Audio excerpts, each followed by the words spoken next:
Hey, welcome back. We had a really great discussion last week with Jason McIntyre about 2019 and the things that really caught our eye about culture and movies and books and music. And as usual, we had more things to say than time to say it. So we got 2 episodes here, and this is the second episode of that discussion, and I hope you'll tune in. There's some really fun stuff coming up here on this interview, and we'll just join it now in progress.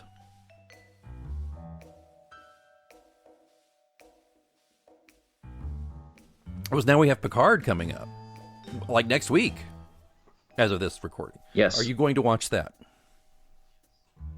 Yes. I've been excited about this one since Sir Patrick Stewart announced it at one of those comic conventions or wherever it was. And I'm sadly, I'm still going to watch it, but sadly, as January moves along here, I'm hearing mixed things about it, and I'm saying to myself, just stay the course, watch it, make up your own mind, don't follow the sheep. But I have been hearing things that are not great about it, so that has me a little concerned, because I love the character, and I really want it to be worth it for Patrick Stewart to come back and do a show about this character, and if it's not worth it, that's going to feel a bit like a knife, I think. And so we'll see. I mean, I'll watch it. There's no point saying any more about that, because I agree with you, other than just to say that it bothers me somewhat that it's basically the same crew, that's created Discovery. But Stewart has a hand in it, obviously. Now, some people might say, well, good. Well, okay, but remember, Stewart also was the one who was like, I'm tired of Picard being so thoughtful and all this. I want to be an action hero. And that's why he's an action hero in all the movies. And I think that's some mixed results, frankly. And thankfully now he's nearly 80 years old and he can't be an action hero. So maybe we're back to the thoughtful, pensive Picard, but we'll see. So there's that. Moving right along, because we are going long here as we are due. Is there some music that stood out for you in 2019? I think as I've mentioned to you, I didn't listen to a lot of new music in 2019. I was listening to a lot of old stuff. I was listening to show tunes. I was listening to movie soundtracks, and I was listening to my kids' music. I don't know if do you find this with your daughter? Is that my daughter will hear something somewhere and want me to get it for her, so I'll buy it for her, and so it'll be on all of our devices. So then this year I discovered, and you're gonna laugh, and that's fine, I discovered that I actually really like Taylor Swift. She's a delight. She's writing a lot of her own music, and it's just straight ahead pop music, and there's nothing wrong with that. And it's I think part of the reason there's an appeal is because my daughter and I can listen to it in the car together. And we have that common thing now. So there's that. There's speaking of my daughter's music, Camila Cabello, I think I'm saying it right. She put out a record about a month ago. It's really good pop music. It's really like just fun stuff that my daughter's bopping along to in the back of the car. So it's fun. But what about you? Anything stick out for you? Same. I don't listen. I listen to a lot of my daughter when she's in the car. She gets the radio. That says a lot about how I love my daughter, to give up the radio. But I listen to a lot of the pop that she likes too. And what I love though, is this still happens. If she gets in the car, she doesn't usually, if she hears something she knows I love, she doesn't ask me to change it right away, and then I'll catch her singing along. She was singing along, this is weird, to Synchronicity 2 the other day. That's I the was best. like, oh my God, that's the best. So, you know what I've been listening to? Same with you. I have listened to some new stuff. I won't go into it here. There's just bits and pieces, but 2 things. Big Tiki revival. You and me both. We're listening to a lot of Martin Denny. Yeah, a lot of Martin Denny. There's so many. If you're not listening to the Quiet Village radio, you can find it on satellite or podcast. And go to the podcast Quiet Village. You owe it to yourself. It's not just great background music. It's just music. It's unusual and it's good. But I've been really, really, really listening to Big Country, the Scottish band from the 80s and 90s. Stuart Adamson, who unfortunately tragically took his own life about 18 years ago now, or something like that. One of the most brilliant songwriters ever. And don't take my word for it, folks. The Edge from U2 said so at Stewart's memorial service. He said something along the lines of, he wrote songs U2 wished they could. And I would just tell you, if you're not listening to the 13 Valleys, Chance, Ships, I would just advise anybody who likes good lyrics and really good music and performing to look up Big Country and the tragic story of Stuart Adamson. But he has been taking up a lot of space in my life, my music life this year, and I don't regret it a bit. He's great. I'm looking forward to some new Colin Hay stuff coming up and some new Sting, I think. And but sometimes, like you and I said, we got to look back a little bit. You know, we don't have to. We get our share of new stuff with the kids, but it's good for us to look back. And I like Big Country because I was a fan of theirs back in the day, but I probably was only really enjoying like one album. So now I've really dug deep, and it's really important to me. So that is awesome. Like I love when an artist will come out with something new, and that kind of makes me go back and look at their old stuff that I maybe haven't heard in a while, or maybe didn't know about, like Nathaniel Rateliff. Yeah, and the Night Sweats. Nathaniel Rateliff and the Night Sweats. He has a solo album coming out, and his first single came out, I think, a couple of weeks ago. It's a fantastic song. So then that caused me to go back and listen to all the Night Sweats albums that I haven't heard in a couple of years. They're fantastic. Pete Yorn has a new album that came out, I think, about 2 months-ish or 3 months ago. That's a great album. So, of course, I go back and listen to his whole catalog. There's a show that you and I are probably going to discuss in a minute called Mr. Mercedes. Yes. And I can't recall if the theme song in season 3, which came out in 2019, is the same as the other seasons, because I didn't go back and rewatch. No, it isn't. It isn't, is it? It's Bob Dylan, isn't it? It is. And so I'm like, I really dig this Bob Dylan tune. I've never heard it. I've never heard it before. And I go back and I find out it's a B-side. And I said to myself, what is it that I like about this song? Because it's Bob Dylan, but it's not quite Bob Dylan. And I'm thinking, this sounds like if Bob Dylan and U2 and maybe The Edge got in the studio together and made a song, recorded a song. Yeah. And so I go and look into it. It's called A Series of Dreams. It's a B-side from an album that was produced by U2's longtime producer, Daniel Lanois. And I'm like, well, that's why it sounds like U2 and Bob Dylan got in the studio together. Anyway, so that has kind of caused me to go back and listen to all my favorite Bob Dylan albums the last few months. You know, I was blessed this last year. I not only saw the aforementioned Pete Yorn, I saw finally Bob Dylan in concert. That's right. I went by myself to see Bob Dylan. My wife's turned me on to Pete Yorn years ago, so when Pete's in town, we try to go. And I'm very excited about 2 weeks from now, maybe 3, finally a lifelong desire to see the great Lyle Lovett will come true, because we have tickets to Lyle Lovett in February. So awesome.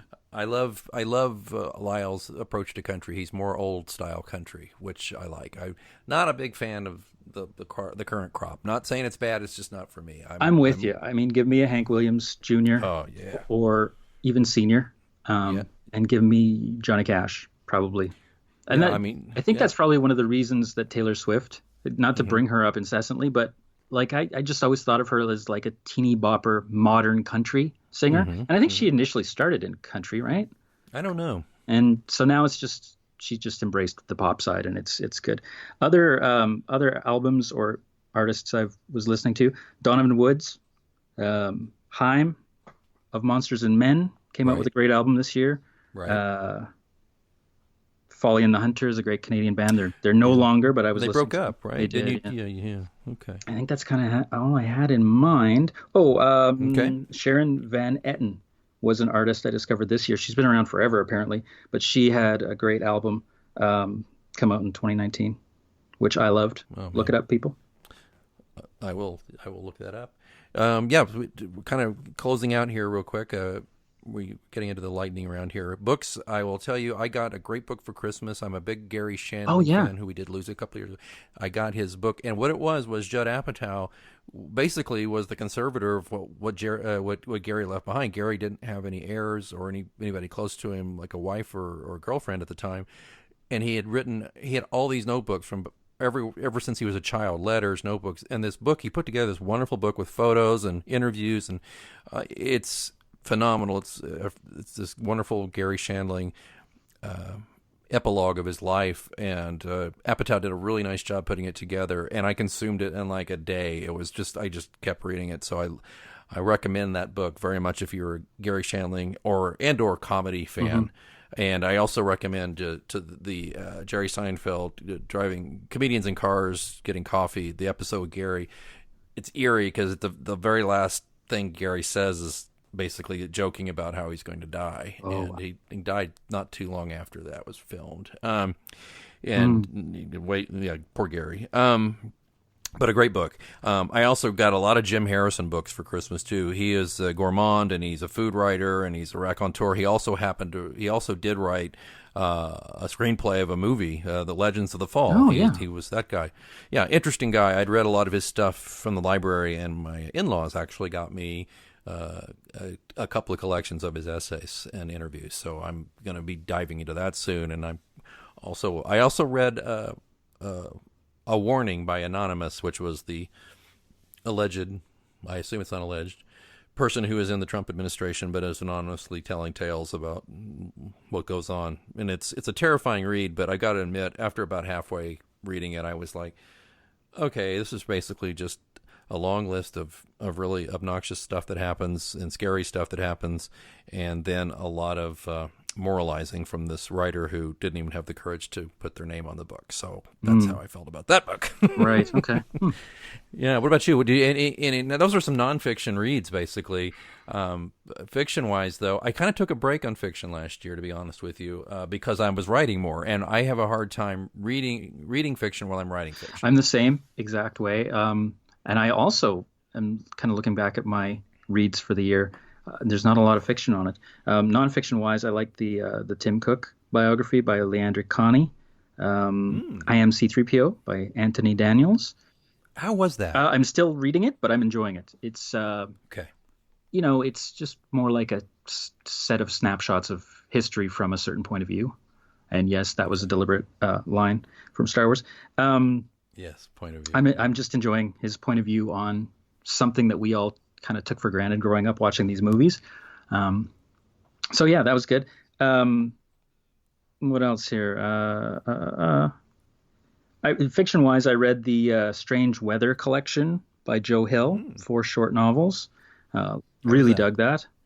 He's a good writer. I haven't really been able to get into his long stuff yet, which I know is sacrilege to Joe Hill, Stephen King fans, but I'll keep trying. You read The Outsider, right? I read The Outsider. I want to say, did that come out in 2019? I don't know. I thought that's when I read it. Maybe it's not when it came out. I seem to remember reading that over the summer of 2018, but I could be wrong. Gosh, time moves so fast. I mostly liked The Outsider. I found you and I agree. I think here it comes. Yeah. Go ahead. Well, 2 things. I found the pacing to be not as tension, not as much. Didn't provide as much tension as I think it could have. I think it kind of some of the air was let out as it went along. I think it could have been shorter, which is a criticism King gets a lot. And the ending kind of fell apart for me. Okay, just to hold that thought. I totally agree. So I watched It Part 2. Yep. Did you see that? Yeah. And the character that's loosely based on King, I think, the writer. Yeah. What was the joke? You don't know how to finish. You don't know how to write an ending. Which is it's King talking about himself, because everybody says that about King. It falls apart at the end. He doesn't write good endings, and I totally agree. By the way, that movie a little overly long, and I don't know. It wasn't. I thought the first one was scarier. I thought it was scarier. I thought it was better done. The second one. We're talking about It. Yes. Yes, about It. I thought Part 2 of It was not as good. Not as good. Still worth it to watch. Bill Hader. I thought Bill Hader was great. Me too. I thought the whole cast was great in both. The kids were like phenomenal young actors, and they assembled the right people to do the grown-up versions, I think. The young lady, she was in a great Nancy Drew movie. Yeah, she was. And that I just, it's a shame they aren't going to make more. And apparently that movie was kind of just abandoned and not marketed well, but it was a good little movie. It was. Sophie Lillis? Watched it with my daughter. I don't Lillis? know, but she was great. She's got real charisma. Yeah, she's really good. So I'm with you on that. I watched. I mentioned the HBO's The Outsider. I kept my HBO because I'm a cord cutter. I kept my little HBO subscription just a little longer because I wanted to see this, and I watched. There's 2 episodes out, and I watched them. Excuse me, and pacing is a little slow and it's moody, but I think they're building to something. And I love Ben Mendelsohn. I've loved him since Bloodline, and he was great in Rogue One as the villain. Oh, and he was also very good in the last Batman movie too. So I like him. He's good. It's good to see him in this role. I don't like one thing. Excuse me a minute. Excuse me. I don't like one thing about it. They moved it out of Oklahoma. It's in Georgia. Yeah, I read that, which I don't like know that. why they did that. I don't either. But, it's kind of a relief, because if they'd done it in Oklahoma, everybody would be talking like this or something. Folks, I'm from Oklahoma. Do I talk like that? No. But in every movie. Although, you know what? My last thing I was going to mention to you, pop culture-wise, was Watchmen. Oh, yeah. It's on my list. That took place in Tulsa, or takes place in Tulsa, and frankly, there's not a whole lot of super hick talky going on, and I like that. So you haven't seen that yet? I right? haven't. It's getting such good buzz, but I haven't dipped in yet. I hope they won't make any more. They're going to, I'm sure. But I think it was, I'm not going to say near perfect, but I think it was damn good, and I don't see it getting, I don't know. I just fear that it won't get any better. I think it really was a stunning piece of work, though. I really, really respect it.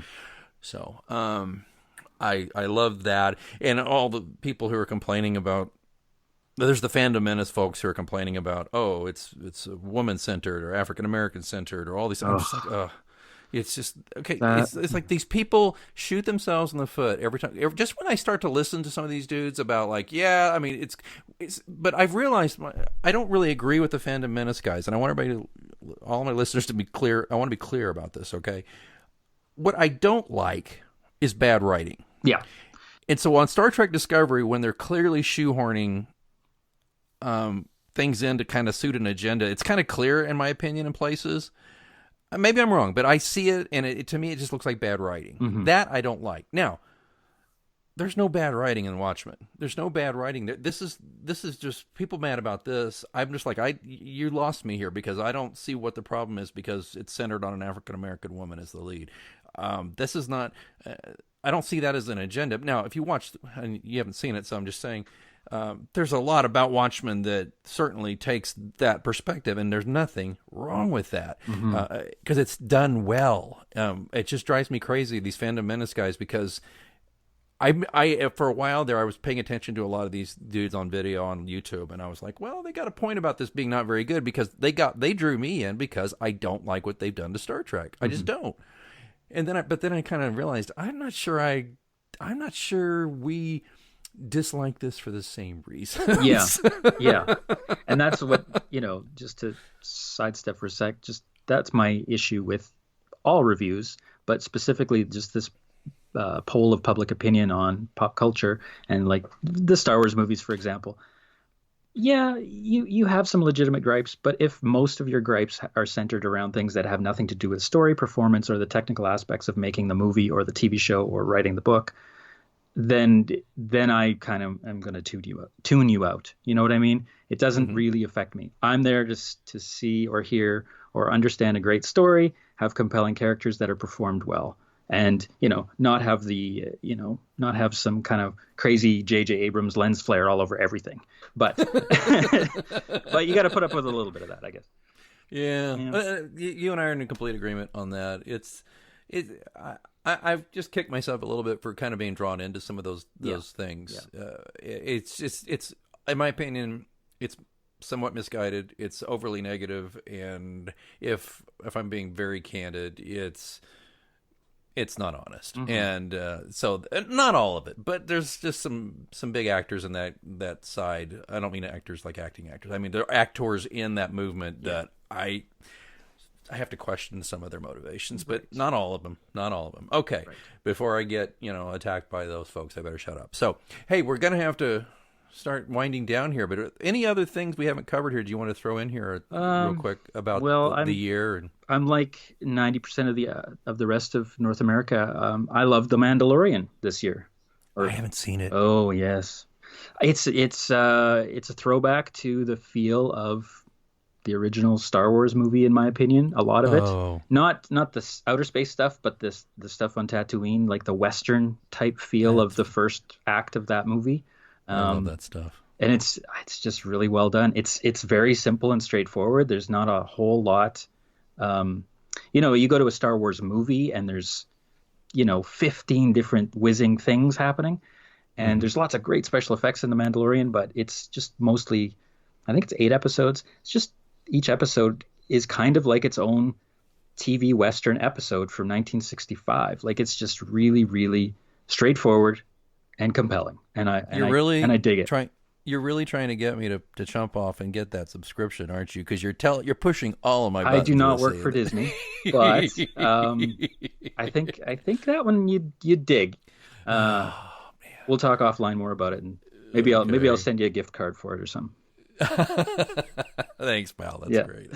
I'll figure something out. I just if my wife sees one more paid service, I she's gonna be know. like, "Why did we cut the I cord?" know. I know. And that's we could mention that about 2019, the trends in 2019. I mean, how many subscription services are there for content, music Yeah. and movies? And I mean, if you get into reading novels on your devices, your iPads or your Kindles, I mean, we're spending a lot of money on downloads of things. Um, and if you're subscribing to the majority of the big streaming services, it's, $100 a month, Right. $6.99 here, $8.99 here, $14.99 here Adds adds up. up. Uh, yeah, that's kind of a weird trend. Yeah, it's like they're all laughing at us, you know. They're like, well, they think they're so smart, and look at that. But also too, like I have a Fire Stick, and then you can add all these apps for all these different. There's all these different services out Hmm. there that are free. Some of Hmm. them, and you just watch cartoons, commercials, and you're fine. But anyway, it's nuts. The world's. I think you're right. That you nailed it. That's a big buzz for 2019. I think. I don't know. I think it's such a tumultuous year in so many ways. The Me Too movement, um, the pendulum swing of certain cultural norms, and I'm not criticizing it. I think a lot of this was very good. It's just been it's just I think it's interesting. I think that there's a reaction in society visible through our entertainment and our culture of what's going on here, and it's fascinating to watch. And if it helps. If it helps some people get a voice that didn't before, I'm all for it. If it helps some people who were suffering get their shot, I'm all for it. And if it makes thoughtful people more thoughtful about their actions, behavior, and attitudes and thoughts about certain things, all the more. I know that this whole everything about this movement has really changed the way I think about the opposite sex, or not completely, but just things that I was brought up on. Talking about James Bond, you're brought up on James Bond, Yeah. and Hmm. women are fairly objectified. Everything is so complicated, but Hmm. it's been a hell of a couple of years on so many levels. And then throwing in the political angle, and 2020 is going to be a rough year. It's going to be rough. Yes, it is. That could be a whole other podcast episode. Any last things before we wrap up here, buddy? What are you hoping to, speaking of 2020, I know we're about 2 weeks in ish. What are you hoping to do yourself, content wise and creative wise? I'm excited because I'm in the middle of writing the next John Pilot mystery. I'm very happy with where it's going so far, and I'm having more fun with it. I'm gonna confess to a little bit of inspiration from Knives Out. I am working on trying to make the mystery more of a mystery, Mm. maybe a little less. There's a lot about John Pilot, of course, and his issues and the whole cast of characters, but I want the mystery to be a little more of a mystery, and so I can not. Yeah, I feel sometimes a bit of a fraud saying that these are mysteries, because there are mysterious things happening, but I don't think it. I don't think you. I don't think you have to be Encyclopedia Brown to figure out who did what. Usually, so, what about you, my There's a friend? deep cut right there. Yeah, there you Um, go. yeah, no, I think that's great. I can't wait to read it. I'm working on a new book that is a piece of fiction based on an idea, really a whole story that I've had in my head for about 25 years, Holy since I cow! was quite a young man. and I'm excited. I've been excited to write it for quite some time, and I just had other things that were more interesting. Not to say that this isn't interesting to me, but you always kind of drive the shiniest car in the garage, if that metaphor Hmm. helps. Hmm. Whatever's new and shiny is more likely to get my attention. So this older idea has kind of waited, but it's interesting because it's kind of a quasi sequel to two different types of stories that were unrelated until this book will be written, if that makes sense. Hmm. So it's kind of going to appeal probably to anybody who has liked kind of some of my scary stuff I've written, but also some of the genre stuff that I've written. And my goal is I wrote a book about 3 or 4 years ago that hasn't actually yet been released for a myriad of reasons I won't get into. And it was a new attempt for me. I was trying to write something really really fast paced and that was just very genre driven and didn't pause a lot to kind of look at the world around and philosophize on it a bit, which I sometimes do. Um, and I think that book, you've read it, Alex, was a pretty good success that way. And so I'm wanting to get back into that style of just every single paragraph, every single sentence is plot and just really moves fast and just spares no expense in getting the story going and moving. I think it's probably because I've been frustrated with a lot of the fiction I've been reading that really pauses and really explains everything that you don't necessarily need. And I don't Ugh. necessarily want to write a screenplay, but I want to read and write stories that are a lot of story. Just go go go go go. And this brings me back to what we didn't quite chat about, which was Stephen King's new one for 2019, which was The Institute. I don't know if you've read it. No. I read the first third of it, and it it's good writing because he's the writer of our times, but story wise, almost nothing happens. Really, almost nothing discernible happens, in my view, in the first 150 pages of this book, which I think is 800, 900 pages. And I'm just like, I'm not sure I can commit to this. So I put it aside, which I've never actually done with a Stephen King book. Uh, yeah, and I take no glee in hearing things like that. I take no glee in saying them. Yeah. I don't know. Yeah, I could have avoided saying it, I guess. Well, but I mean, the guy he knows what he he's doesn't doing. care about He, my he doesn't care about my level of kindness. I don't think he cares about necessarily what anybody thinks about his writing. And I don't mean that like I don't care. I just think he's like, look, I'm me. I'm going to write Yeah, what I want to do. yeah. Good on him. But yeah, that's a common refrain though. It's just I liked it better than season two. Now, keeping in mind that Stephen King has little to do with the series, right? Um, right. they used his books as a basis. I thought they used the books better in season three than they did in season two. I thought season two, even the second book, am I getting this right, or is it the third book that they used primarily for the basis of season The, two? they went. Yeah. Yeah, they Well flip flopped, they I think. yeah they flipped flop. Yeah, there was stuff in the third book that went kind of paranormal, not even kind of, quite paranormal, when we had already established in book one that this was a kind of a gumshoe detective type of a story, which I was really enthralled with. The first book, Oh fabulous. The yeah. first season of the show, fabulous. Made me want to keep going. And then as it felt like Stephen King kind of fell back on some of his old tropes. And I'm not sure why, if he didn't trust himself to write a straight detective gumshoe type story Hmm. that was grounded in reality. So he had to go to like his horror and paranormal elements. I'm not sure why, but that bugged me. And of course, so season two used that. Now season three, which came out in 2019, and I quite liked because it kind of went back to the more grounded stuff. Now it kind of fell flat Right. for me again by the end of the season. I felt like the buildup was worth more than the payoff by the final episode. Yeah. Yeah. Yeah. Without giving it away.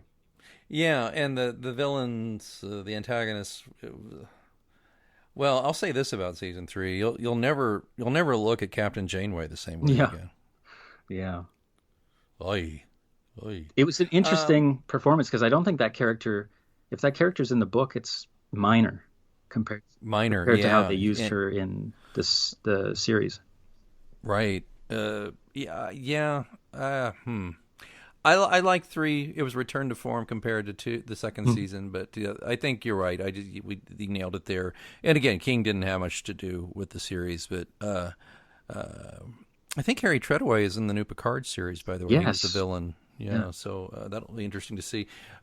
Yeah, so I enjoyed that. And TV wise, there's just real quick. There's a show that started in 2019 that I kind of watched, and I'm going to completely confess, I started watching because I have a massive crush on this actress. But Kobe Smulders has a show called Stumptown, which is based on a popular graphic novel where she is this accidental private eye kind of skip trace type person, and it's actually a fairly entertaining show. Don't know if you get that up your way, but I enjoyed it. I'm not even sure what service or network is that on.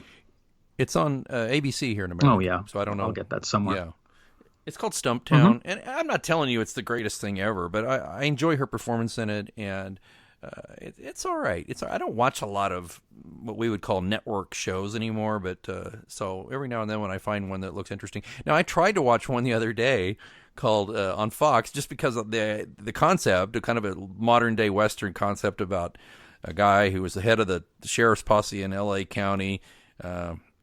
He's a rogue. Doesn't go by the book. He's got his own code.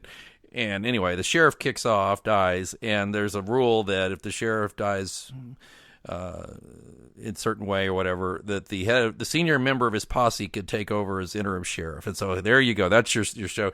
I couldn't get through 15 minutes of the dialogue. It's so bad. Stephen Dorff is playing the character, and it's all just so bad. It just, you know,